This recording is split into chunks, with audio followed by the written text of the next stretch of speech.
हाज़र हाँ 6 वजे का बुलेटिन लैके 6 वजे दी 6 वड्डियां खबरां लैके इन्हां 6 खबरां दे विच पूरे दिन दा हाल असीं तुहाडे तक पहुंचावांगे की कुछ खास रहा है। सब तो पहला 6वीं वड्डी खबर स्क्रीन दे उत्ते आ चुकी है, उस तो बाद 5वीं, चौथी, तीजी, दूजी ते फिर दिन दी सब तो वड्डी खबर असीं तुहाडे सामने रखांगे। तां पहला गल 6वीं वड्डी खबर दी अमृतपाल सिंह दे नाल जुड़ी हुई है। जी अमृतपाल सिंह दा पिंड है जल्लूपुर खेड़ा, जिथे उन्होंने लावां लईआं। विआह दे बंधन दे विच बज्जे ने अमृतपाल सिंह ते बिल्कुल सादे ढंग दे नाल विआह समागम होया। यूके दी एनआरआई परिवार है, एनआरआई लड़की किरणदीप कौर दे नाल अमृतपाल सिंह ने लावां लईआं ने। बाबा बकाला दे पिंड जल्लूपुर खेड़ा दे विच आनंद कारज होए। अमृतपाल सिंह दा पिंड है जल्लूपुर खेड़ा और बिल्कुल सादे ढंग दे नाल बिल्कुल करीबी जिहड़े परिवार दे सी ओही इस समागम दे विच शामिल होए ने। काबिल गौर है कि वारिस पंजाब दे जथेबंदी दे मुखी ने अमृतपाल सिंह ते विआह तो बाद न्यूज़ 18 नाल गलबात भी उन्होंने की। अमृतपाल ने कहा कि परिवारक जिंदगी नूं निजी ही रखना चाहिए है। उन्होंने लोगों को सादगी दे विच ही विआह करवाउण दा संदेश भी दिता। नाल ही दस्सिया कि पिछले करीब 1 साल तो उन्हां दी विआह दी गल चल रही सी।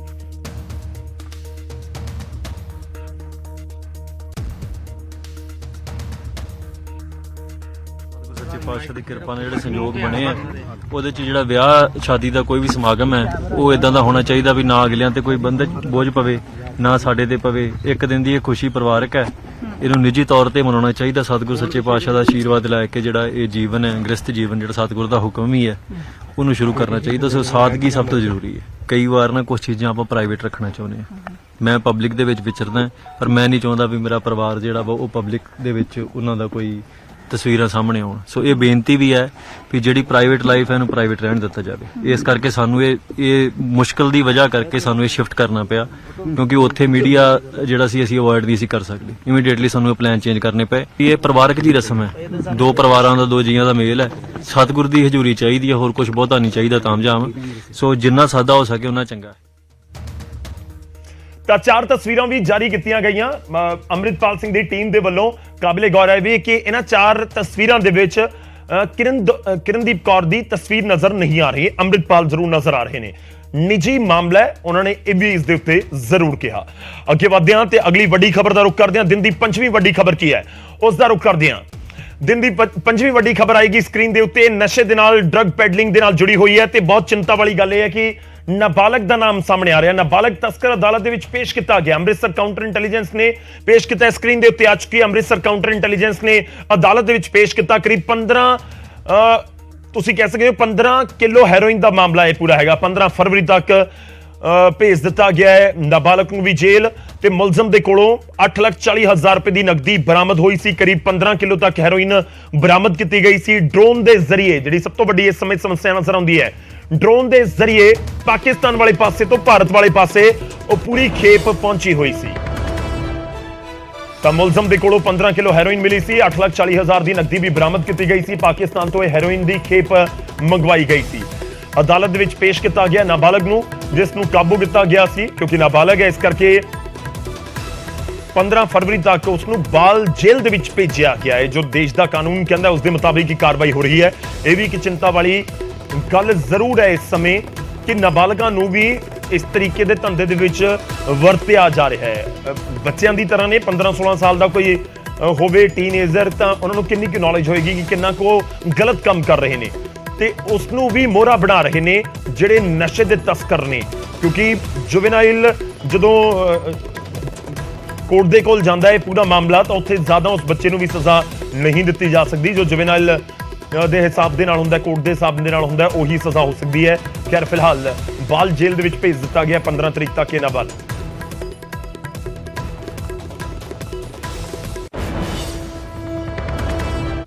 हुण अगे वधदे दिन दी चौथी वड्डी खबर दा रुख होएगा। यह खबर जुड़ी हुई है भारतीय किसान यूनियन डकौंदा दे नाल।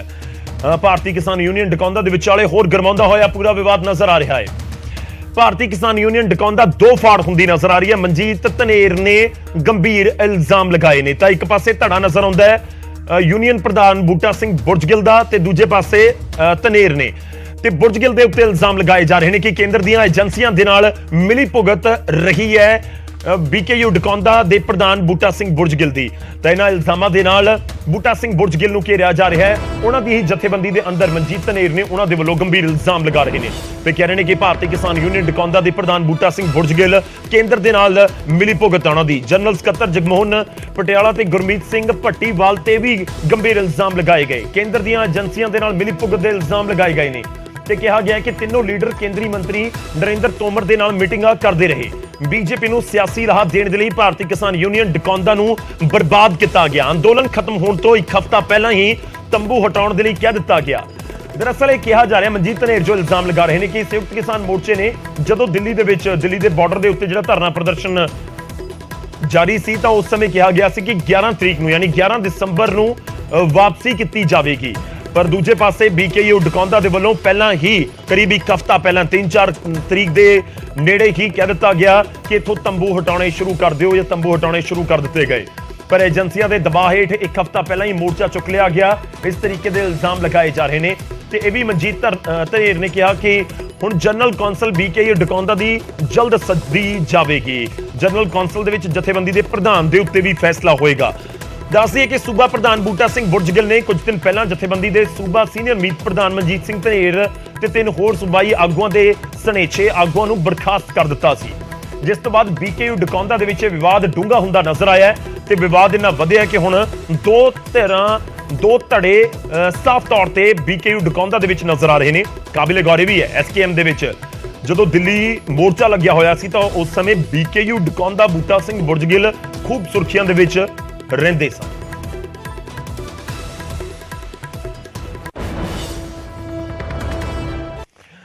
ਤਾਂ ਬੂਟਾ ਸਿੰਘ ਬੁਰਜਗਿੱਲ ਸਾਰੇ ਇਲਜ਼ਾਮਾਂ ਨੂੰ ਲਗਾਤਾਰ ਨਕਾਰ ਰਹੇ ਨੇ ਅਤੇ ਬੇਬੁਨਿਆਦ ਦੱਸ ਰਹੇ ਨੇ। ਕੀ ਕੁਝ ਉਹਨਾਂ ਦਾ ਕਹਿਣਾ ਉਹ ਵੀ ਤੁਹਾਨੂੰ ਸੁਣਾਵਾਂਗੇ।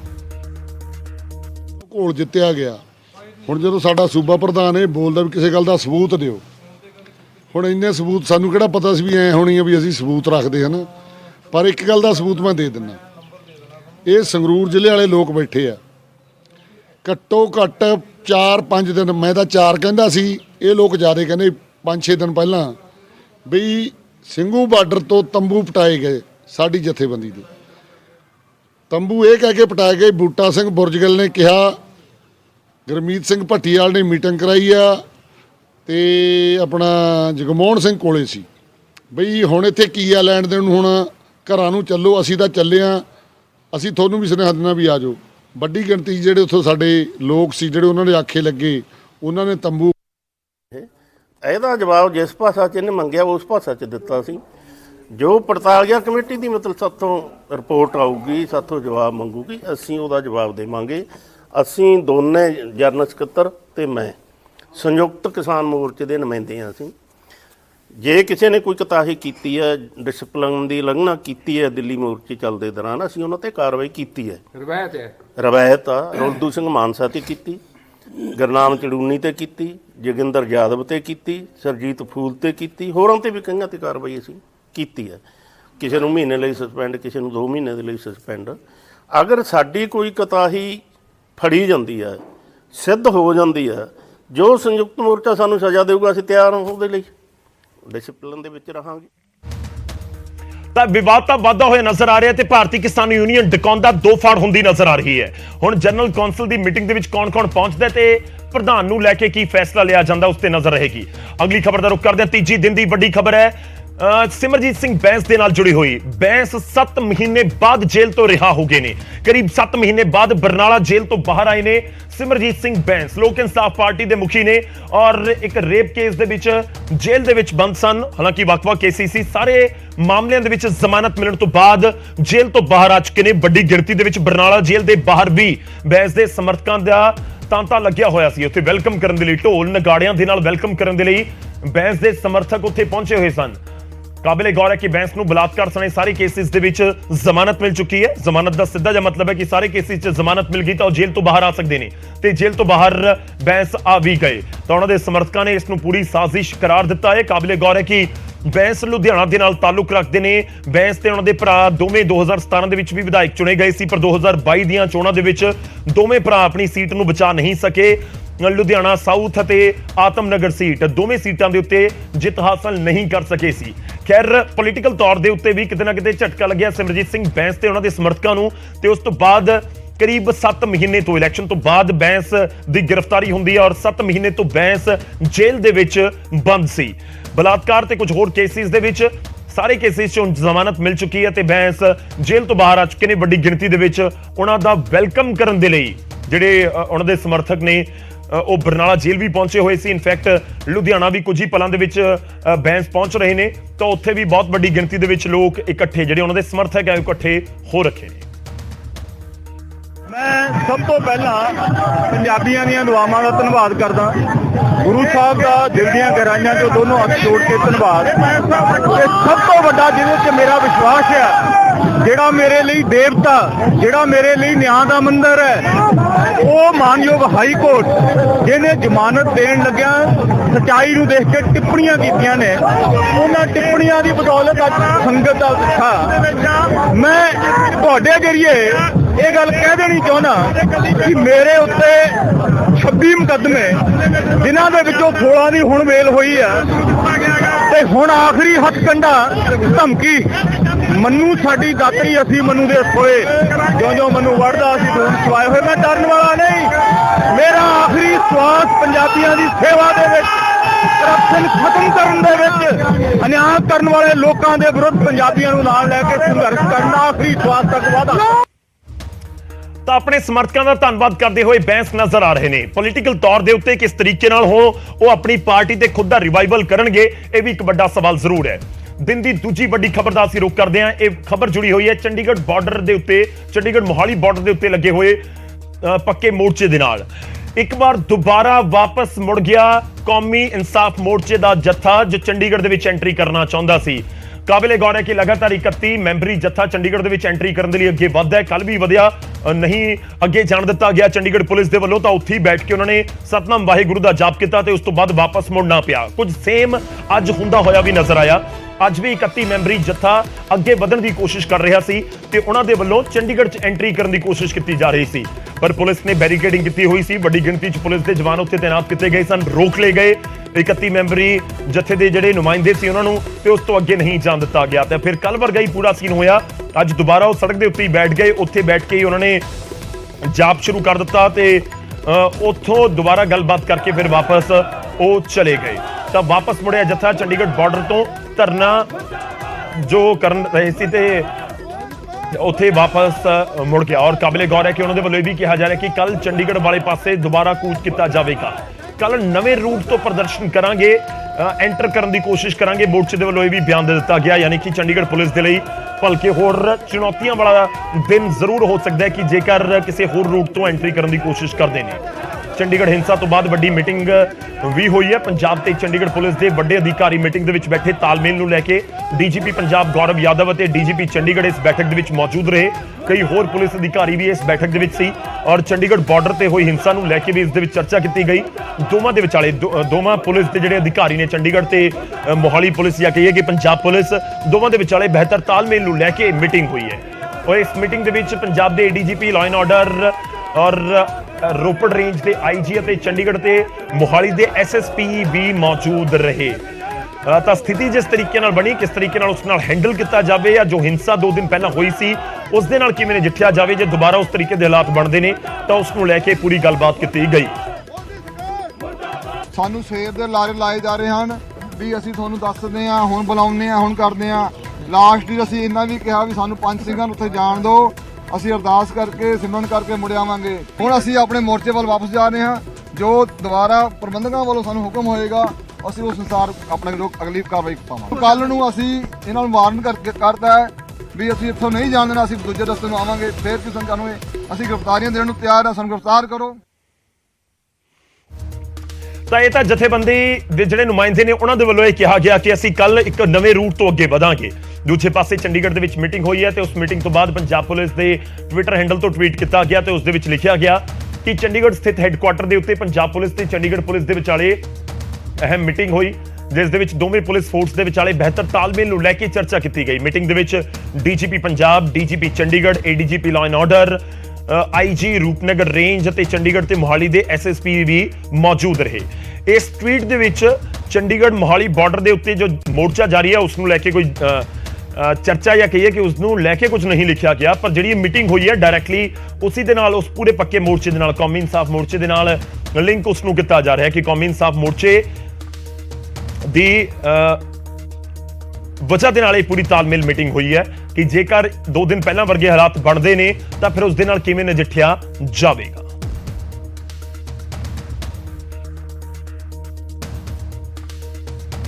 ਤਾਂ ਮੋਰਚੇ ਦਾ ਜ਼ਿਕਰ ਹੋ ਰਿਹਾ, ਇਸ ਦੇ ਨਾਲ ਇੱਕ ਹੋਰ ਜੁੜੀ ਖਬਰ ਤੁਹਾਨੂੰ ਦੱਸਣ ਜਾ ਰਹੇ ਹਾਂ। ਉਸ ਤੋਂ ਬਾਅਦ ਦਿਨ ਦੀ ਸਭ ਤੋਂ ਵੱਡੀ ਖਬਰ ਤੁਹਾਡੇ ਸਾਹਮਣੇ ਰੱਖਾਂਗੇ। ਕੌਮੀ ਇਨਸਾਫ ਮੋਰਚੇ ਨੂੰ ਭਾਰਤੀ ਕਿਸਾਨ ਯੂਨੀਅਨ ਲੱਖੋਵਾਲ ਨੇ ਵੀ ਸਮਰਥਨ ਦਾ ਐਲਾਨ ਕਰ ਦਿੱਤਾ ਹੈ। ਲੁਧਿਆਣਾ ਦੇ ਵਿੱਚ ਹੋਈ BKU ਲੱਖੋਵਾਲ ਦੀ ਮੀਟਿੰਗ ਦੇ ਵਿੱਚ ਇਹ ਫੈਸਲਾ ਲਿਆ ਗਿਆ।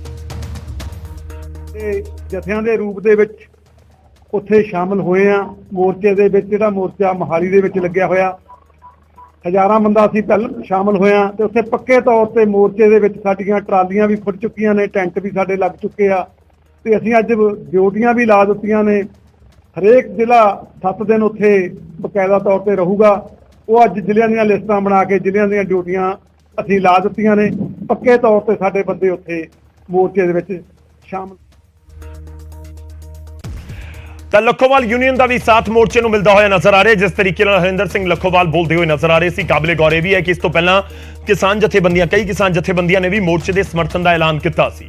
ਹੁਣ ਅੱਗੇ ਵਧਦੇ ਹਾਂ ਤੇ ਇੱਕ ਹੋਰ ਮੋਰਚੇ ਦਾ ਜ਼ਿਕਰ ਕਰਾਂਗੇ। ਦਿਨ ਦੀ ਸਭ ਤੋਂ ਵੱਡੀ ਖਬਰ ਹੈ, ਬਹਿਬਲ ਕਲਾਂ ਨੂੰ ਲੈ ਕੇ ਮੁੱਖ ਮੰਤਰੀ ਭਗਵੰਤ ਮਾਨ ਨੇ ਟਵੀਟ ਕੀਤਾ ਹੈ। ਟਵੀਟ ਦੇ ਵਿੱਚ ਕੀ ਕਿਹਾ ਉਹ ਦੱਸਾਂਗੇ। ਦਿਨ ਦੀ ਵੱਡੀ ਖਬਰ, ਸਭ ਤੋਂ ਵੱਡੀ ਖਬਰ ਸਕਰੀਨ ਦੇ ਉੱਤੇ ਹੈ। ਮੁੱਖ ਮੰਤਰੀ ਮਾਨ ਦੇ ਵੱਲੋਂ ਨੈਸ਼ਨਲ ਹਾਈਵੇ ਤੋਂ ਧਰਨਾ ਖਤਮ ਕਰਨ ਦੀ ਅਪੀਲ ਕੀਤੀ ਗਈ ਹੈ। ਬਹਿਬਲ ਕਲਾਂ ਮੋਰਚੇ ਨੂੰ ਲੈ ਕੇ ਜਿਹੜੇ ਮੋਰਚੇ ਦੇ ਨੁਮਾਇੰਦੇ ਨੇ, ਜਿਹੜੇ ਮੋਰਚੇ ਦੀ ਅਗਵਾਈ ਕਰ ਰਹੇ ਨੇ, ਉਹਨਾਂ ਦੇ ਨਾਮ ਇੱਕ ਅਪੀਲ ਮੁੱਖ ਮੰਤਰੀ ਭਗਵੰਤ ਮਾਨ ਦੇ ਵੱਲੋਂ ਕੀਤੀ ਗਈ, ਜਿਸ ਦੇ ਵਿੱਚ ਉਹਨਾਂ ਨੇ ਜ਼ਿਕਰ ਕੀਤਾ ਕਿ ਇਨਸਾਫ ਮੋਰਚੇ ਦੇ ਨੁਮਾਇੰਦੇ ਨੈਸ਼ਨਲ ਹਾਈਵੇ ਦੇ ਉੱਤੋਂ ਧਰਨਾ ਖਤਮ ਕਰ ਦੇਣ। ਪ੍ਰਦਰਸ਼ਨਕਾਰੀਆਂ ਨੂੰ ਜਲਦ ਨਿਆਂ ਦਾ ਵੀ ਭਰੋਸਾ ਦਿੱਤਾ ਗਿਆ ਹੈ। ਬਹਿਬਲ ਕਲਾਂ ਦੇ ਵਿੱਚ ਨੈਸ਼ਨਲ ਹਾਈਵੇ 32 ਦੇ ਉੱਤੇ ਧਰਨਾ ਜਾਰੀ ਹੈ ਤੇ ਸੀਐਮ ਨੇ ਅਪੀਲ ਕੀਤੀ ਕਿ ਜਾਮ ਖੋਲ ਦਿੱਤਾ ਜਾਵੇ ਤਾਂ ਜੋ ਲੋਕਾਂ ਨੂੰ ਪਰੇਸ਼ਾਨੀ ਨਾ ਹੋਵੇ। ਔਰ 4 ਫਰਵਰੀ ਤੋਂ, ਕਾਬਿਲੇ ਗੌਰ ਹੈ ਕਿ 4 ਫਰਵਰੀ ਤੋਂ ਨੈਸ਼ਨਲ ਹਾਈਵੇ ਦੇ ਉੱਤੇ ਧਰਨਾ ਜਾਰੀ ਹੈ। ਕਰੀਬ ਇੱਕ ਹਫ਼ਤਾ ਹੋ ਚੱਲਿਆ ਹੈ ਤੇ ਇਸ ਵਿਚਾਲੇ ਜਿਹੜੇ ਉੱਥੋਂ ਲੰਘਣ ਵਾਲੇ ਰਾਹਗੀਰ ਨੇ ਉਹਨਾਂ ਨੂੰ ਤਾਂ ਜ਼ਰੂਰ ਖੱਜਲ ਖੁਆਰ ਹੋਣਾ ਪੈ ਰਿਹਾ ਹੈ। ਦੂਜੇ ਪਾਸੇ ਜਿਹੜੇ ਮੋਰਚੇ ਦੇ ਨੁਮਾਇੰਦੇ ਨੇ ਉਹ ਇਨਸਾਫ ਦੀ ਮੰਗ ਕਰ ਰਹੇ ਨੇ ਕਿ 2015 ਦੇ ਵਿੱਚ ਬਹਿਬਲ ਕਲਾਂ ਦੇ ਵਿੱਚ ਜੋ ਗੋਲੀकांड ਵਾਪਰਿਆ, ਜਿਸ ਦੇ ਵਿੱਚ 2 ਲੋਕਾਂ ਦੀ ਮੌਤ ਹੋ ਗਈ, ਤਾਂ ਉਸ ਮਾਮਲੇ 'ਚ ਇਨਸਾਫ ਨਹੀਂ ਮਿਲਿਆ। ਕਦੋਂ ਮਿਲੇਗਾ ਉਸ ਨੂੰ ਲੈ ਕੇ ਪੂਰਾ ਧਰਨਾ ਪ੍ਰਦਰਸ਼ਨ ਜਾਰੀ ਹੈ। ਹਾਲਾਂਕਿ ਕਰੀਬ 1 ਸਾਲ ਤੋਂ ਜ਼ਿਆਦਾ ਸਮਾਂ ਹੋ ਗਿਆ ਕਿ ਧਰਨਾ ਪ੍ਰਦਰਸ਼ਨ ਜਾਰੀ ਹੈ, ਪਰ ਪਿਛਲੇ ਕੁਝ ਦਿਨਾਂ ਤੋਂ ਰੋਡ ਬਲੌਕ ਕਰ ਦਿੱਤਾ ਗਿਆ, ਰੋਡ ਜਾਮ ਕਰ ਦਿੱਤਾ ਗਿਆ, ਤਾਂ ਉਸ ਨੂੰ ਖੋਲ੍ਹਣ ਨੂੰ ਲੈ ਕੇ ਅਪੀਲ ਸੀਐਮ ਕਰਦੇ ਹੋਏ ਨਜ਼ਰ ਆਏ ਨੇ। ਸੀਐਮ ਦਾ ਟਵੀਟ ਕੀ ਹੈ ਉਹ ਵੀ ਤੁਹਾਨੂੰ ਦਿਖਾਣੇ। ਮੁੱਖ ਮੰਤਰੀ ਆਪਣੇ ਟਵੀਟ ਦੇ ਵਿੱਚ ਲਿਖਦੇ ਨੇ ਕਿ ਪੰਜਾਬ ਸਰਕਾਰ ਕੋਟਕਪੂਰਾ ਤੇ ਬਹਿਬਲ ਕਲਾਂ ਬੇਅਦਬੀ ਮਾਮਲਿਆਂ 'ਚ ਇਨਸਾਫ ਦਿਵਾਉਣ ਦੇ ਲਈ ਪੂਰੀ ਤਰ੍ਹਾਂ ਵਚਨਬੱਧ ਹੈ। ਮੈਂ ਸੰਗਤ ਨੂੰ ਅਪੀਲ ਕਰਦਾ ਹਾਂ ਕਿ ਬਹਿਬਲ ਕਲਾਂ ਵਿਖੇ ਨੈਸ਼ਨਲ ਹਾਈਵੇ ਦਾ ਜਾਮ ਖੋਲ੍ਹ ਦਿੱਤਾ ਜਾਵੇ ਤਾਂ ਜੋ ਲੋਕਾਂ ਨੂੰ ਪਰੇਸ਼ਾਨੀ ਨਾ ਹੋਵੇ। ਦੋਸ਼ੀਆਂ ਨੂੰ ਸਜ਼ਾ ਦਿਵਾ ਕੇ ਜਲਦੀ ਨਿਆਂ ਦੇਣਾ ਸਰਕਾਰ ਦਾ ਫਰਜ਼ ਹੈ ਅਤੇ ਜ਼ਿੰਮੇਵਾਰੀ ਵੀ ਹੈ।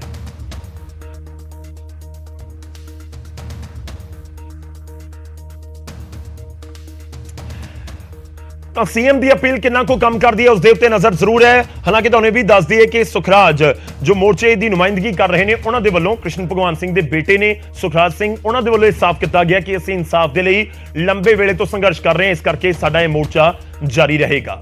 ਬਹਿਬਲ ਕਲਾਂ ਦੇ ਵਿੱਚ ਬਹਿਬਲ ਕਲਾਂ ਦੇ ਮੋਰਚੇ ਨੂੰ ਲੈ ਕੇ ਸੀਐਮ ਦੀ ਅਪੀਲ ਕਿੰਨਾ ਕੰਮ ਕਰਦੀ ਹੈ ਜਾਂ ਇਸ ਦੇ ਕੀ ਮਾਇਨੇ ਨੇ, ਇਸ ਪੂਰੇ ਮੁੱਦੇ ਉੱਤੇ ਰਾਤ 8 ਵਜੇ ਸਭ ਤੋਂ ਵੱਡੀ ਚਰਚਾ ਵੀ ਅੱਜ ਨਿਊਜ਼ 18 ਪੰਜਾਬ ਦੇ ਉੱਤੇ ਅਸੀਂ ਕਰਾਂਗੇ ਔਰ ਕੋਸ਼ਿਸ਼ ਕਰਾਂਗੇ ਕਿ ਸਰਕਾਰ ਦੇ ਨੁਮਾਇੰਦੇ ਤੇ ਦੂਜੇ ਪਾਸੇ ਬਹਿਬਲ ਕਲਾਂ ਮੋਰਚੇ ਦੇ ਨੁਮਾਇੰਦੇ ਇੱਕੋ ਸਟੇਜ ਦੇ ਉੱਤੇ ਅੱਜ ਨਿਊਜ਼ 18 ਦੇ ਉੱਤੇ ਬੈਠ ਕੇ ਗੱਲਬਾਤ ਕਰਨ ਤੇ ਪਤਾ ਲੱਗ ਸਕੇ ਕਿ ਆਖਿਰ ਮੋਰਚਾ ਚਾਹੁੰਦਾ ਕੀ ਹੈ ਤੇ ਸਰਕਾਰ ਦਾ ਉਸ ਦੇ ਉੱਤੇ ਤਰਕ ਕੀ ਹੈ। ਰਾਤ 8 ਵਜੇ ਇਹ ਵੱਡੀ ਡਿਬੇਟ ਤੁਸੀਂ ਦੇਖ ਸਕਦੇ ਹੋ ਨਿਊਜ਼ 18 ਪੰਜਾਬ ਤੇ।